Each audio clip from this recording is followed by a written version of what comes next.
जैसे ही हम आज अपनी ज्ञान यात्रा शुरू करते हैं, यीशु गलील की ओर बढ़ रहे हैं, जहां वे एक छोटे बच्चे के रूप में पले बढ़े थे।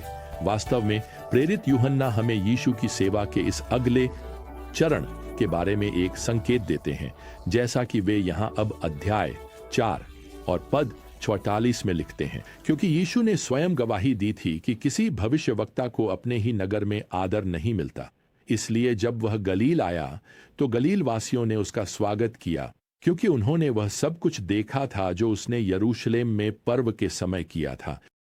तो मैं आपको बता दूं, यीशु का गलील में स्वागत तो हुआ था, लेकिन वह स्वागत इवेंचुअली एक शहर छोड़ो की मांग में बदल जाएगा। वास्तव में मत्ती का सुसमाचार हमें बताता है कि यीशु गलील में प्रचार करते हुए आए और कहा, मन फिराओ क्योंकि स्वर्ग का राज्य निकट है।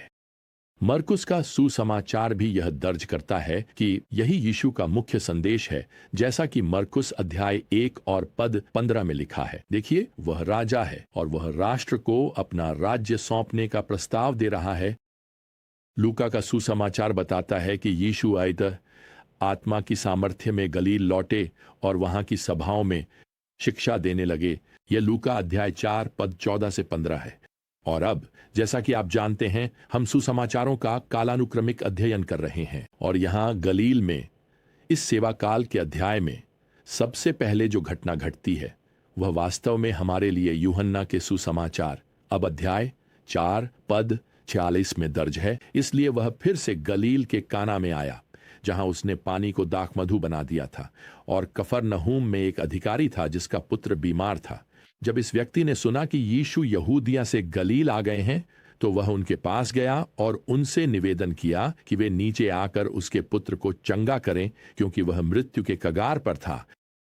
अब यहां सबसे पहली बात जो आपको चौंकाती है वह यह है कि आपके सामने यह रोमन दरबार का एक कुलीन व्यक्ति है जो इस गरीब बढ़ई के बेटे, इस घूमने वाले यहूदी रब्बी के पास आ रहा है।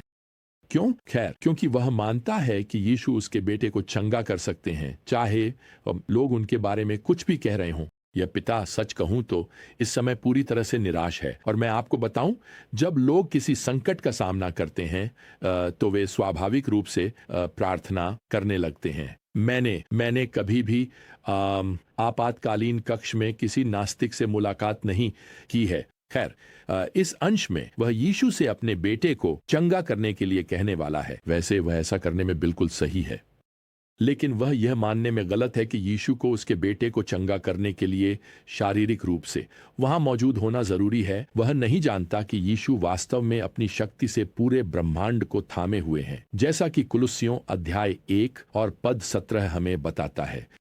यहाँ सबसे अद्भुत बात यह है कि यीशु किसी भी व्यक्ति को स्वीकार करते हैं तो जो विश्वास के साथ उनके पास आता है, चाहे वे न समझें कि वे आधा क्या मांग रहे हैं। यह कुलीन व्यक्ति अब यीशु से पूछता है। पद 29 कहता है, स्वामी, मेरे बच्चे के मरने से पहले नीचे आ जाइए। यूनानी में स्वामी शब्द सम्मान का शीर्षक है।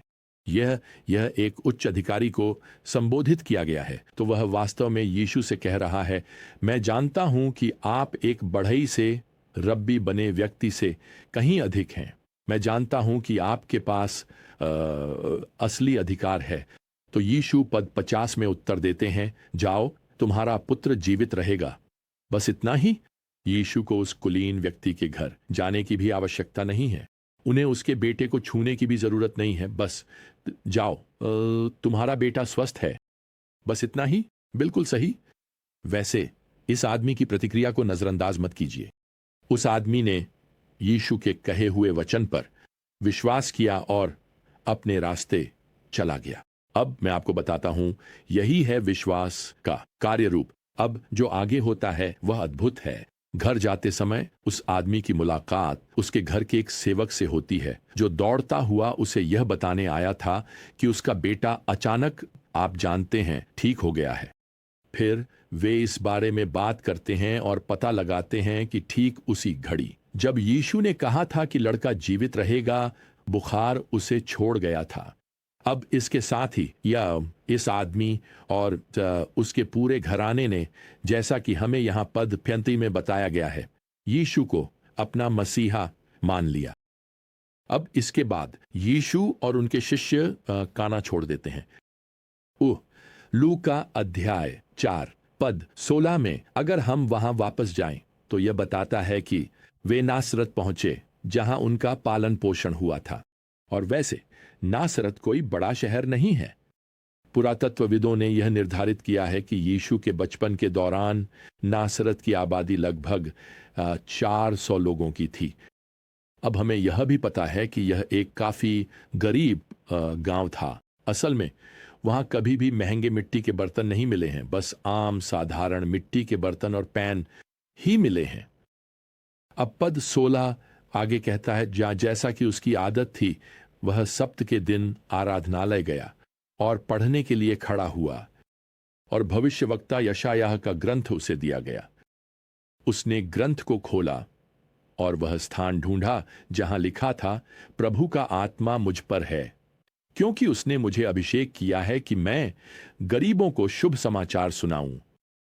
उसने मुझे बंदियों को स्वतंत्रता की घोषणा करने, अंधों को दृष्टि लौटाने, दबे कुचलों को स्वतंत्र करने और प्रभु के अनुग्रह के वर्ष की घोषणा करने के लिए भेजा है। सुनो, यहूदी लोग यशायाह अध्याय 71 की इस विशेष भविष्यवाणी को बहुत पसंद करते थे और इसके पीछे अच्छा कारण भी था। इसमें कहा गया है कि जब मसीह आएगा अभिषिक्त जन, तो सबके लिए जीवन बेहतर हो जाएगा। तुम्हें स्वतंत्रता मिलेगी, बीमारी से चंगाई मिलेगी, तुम्हें राजनीतिक रूप से भी आजादी मिलेगी। मेरा मतलब है, यह उनकी सबसे पसंदीदा पंक्तियों में से एक है। लेकिन फिर पद 21 में यीशु के इस संदर्भ में शब्द दर्ज हैं, आज यह शास्त्र तुम्हारे सुनने में पूरा हुआ है। दूसरे शब्दों में आप इसे ऐसे भी अनुवाद कर सकते हैं, यह शास्त्र उस समय पूरा हुआ जब तुम इसे सुन रहे थे। यीशु क्या कह रहे हैं? वह कह रहे हैं, मैं ही वह हूं, मैं ही अभिषिक्त जन हूं, मैं ही मसीह हूं और मैं यहां हूं। अब जब आप लूका के सुसमाचार के विवरण को मरकुस अध्याय 6 के विवरण के साथ जोड़ते हैं तो आप देखते हैं कि लोगों की प्रतिक्रियाएं बहुत जल्दी आश्चर्य से आक्रोश में बदल जाती हैं।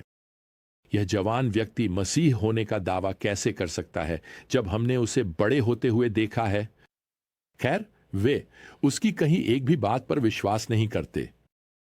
यीशु भीड़ को शांत करते हैं और यहां लूका अध्याय 4 की आयत 23 में जोड़ते हैं, निस्संदेह तुम मुझसे यह कहावत कहोगे, चिकित्सक पहले स्वयं को ठीक कर। जो कुछ हमने सुना कि तुमने कफरनहूम में किया, वही अपने नगर में भी करो। दूसरे शब्दों में यीशु कह रहे हैं, तुम सब चाहते हो कि मैं तुम्हारे लिए कोई चमत्कार करूं ताकि यह साबित हो सके कि मैंने जो कहा मैं वही मसीह हूं। लेकिन इसके बजाय यीशु यहां अगली कुछ आयतों में यह बताने लगते हैं कि कैसे भविष्यवक्ता एलियाह और एलीशा को अविश्वासी अन्य जातियों के पास प्रचार करने के लिए भेजा गया था, क्योंकि इज़राइल ने उनकी बात नहीं मानी। तो मैं आपको बता दूं, नासरत के इन लोगों ने तुरंत समझ लिया कि यीशु क्या कह रहे हैं। वह कह रहे हैं कि वह एलियाह और एलीशा जैसे भविष्यवक्ता हैं, और चूंकि वे लोग उन पर विश्वास करने से इनकार कर रहे हैं, इसलिए वे भी उन्हीं अविश्वासी अन्य जातियों की तरह बुरे हैं। और मैं आपको बता दूं, इसके साथ ही आराधनालय में जैसे परमाणु बम फट गया हो।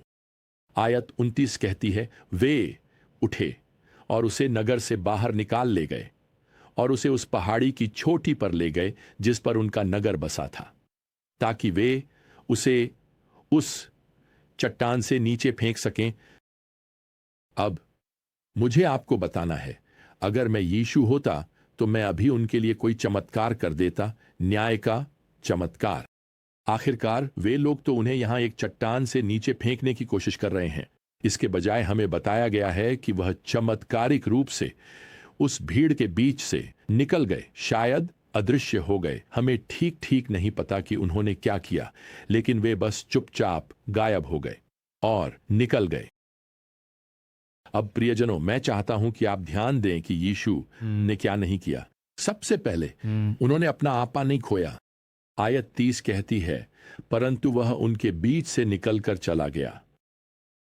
बहुत साधारण रूप से वह वहां से चला गया। उन्होंने पलटकर वार नहीं किया। दूसरी बात, मैं चाहता हूं कि आप यह भी देखें कि उन्होंने हिम्मत नहीं हारी। मेरा मतलब है, इस बारे में सोचिए। यीशु पूरी तरह से परमेश्वर हैं, लेकिन वे पूरी तरह से मानव भी हैं। यह उनका अपना शहर है। ये वे दोस्त हैं जिनके साथ वे बड़े हुए हैं। ये उनके पड़ोसी हैं, और अब ये लोग उन्हें मारना चाहते हैं। तो यीशु एक इंसान के रूप में गहराई से आहत हुए होंगे। तो देखिए, वे हमारे लिए क्या उदाहरण प्रस्तुत करते हैं। यह संभव है कि आप आहत हों, लेकिन हिम्मत न हारें। अंत में मैं यह बताना चाहता हूं कि यीशु ने अपनी दृष्टि नहीं खोई। फिर से आयत 30 हमें बताती है कि वे वहां से चले गए, अर्थात उन्होंने उस मंत्रालय को जारी रखा जिसे उन्होंने अभी अभी शुरू किया था। क्रिया का काल दर्शाता है कि वे लगातार आगे बढ़ते रहे। वे रुकने वाले नहीं थे। वे अपने मार्ग से भटकने वाले नहीं थे। हो सकता है कि आज आप अस्वीकृति का सामना कर रहे हों। हो सकता है कि आपके सहपाठी या सहकर्मी आपका मजाक उड़ा रहे हों, या शायद आपकी शादी ऐसे व्यक्ति से हुई है जो मसीह के प्रति आपके प्रेम और उस चर्च की सराहना नहीं करता जिसमें आप और भी अधिक निष्ठा से जाना चाहते हैं। शायद आपके परिवार के सदस्य आपको पागल, कट्टर या यीशु का अनुसरण करने में अपना दिमाग खो बैठा मानते हैं। तो इस उदाहरण का अनुसरण करें। अपने भावनाओं पर नियंत्रण न खोएं, यानी पलटकर वार न करें। प्रभु का अनुसरण करते हुए हिम्मत न हारें। उन्हें भी अस्वीकार किया गया था, और उस सच्चाई को न भूलें जो आपके पास है। आपके पास वह है जिसकी इस दुनिया को सबसे ज्यादा जरूरत है, क्षमा, उद्देश्य और अंत में स्वर्ग में हमेशा के लिए एक भविष्य। तो प्रियजनों, नियंत्रण न खोएं, दृष्टि न खोएं और हिम्मत न हारें। परमेश्वर की महिमा के लिए आगे बढ़ते रहें। अब प्रभु यीशु मसीह की अनुग्रह, परमेश्वर का प्रेम और पवित्र आत्मा की संगति आप सभी के साथ बनी रहे। आमीन।